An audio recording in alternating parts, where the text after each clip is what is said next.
همین دیسکوتک تا ساعت 12 هم ممکن بوده. اینو تا ساعت 3 در همونجا هم خیلی نغمه بازی کردن. با همونجا کشوکش کردن. با گرفته در باگاژ اول مانده با استر های کرده.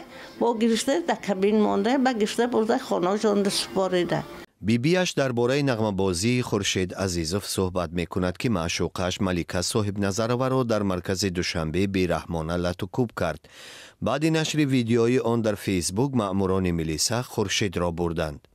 3 ماشین ملیسا آمده، نیمش در اوسنی راه، نیمش در ایسنی راه.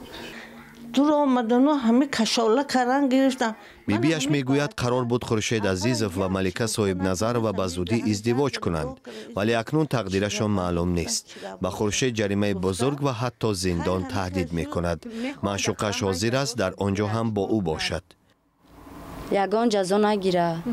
اگر قانون جزا دادنی باشه مرا دام قانون جوابگار میشه. مرا میرم 5 سال مشینه میشه. خورشید در این خانه در محله لوچاب نیمه یتیم و در خانه امکش بزرگ شده است. امک خردی از او پسر خوب نام میبرد، ولی رفتارش با ملیکا را قبول ندارد.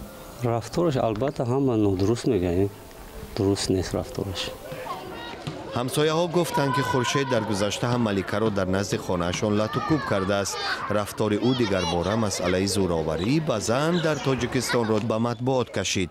ظهورات فراگیری که به گفته حامیان حقوق زن در تاجیکستان نادیده میگیرند.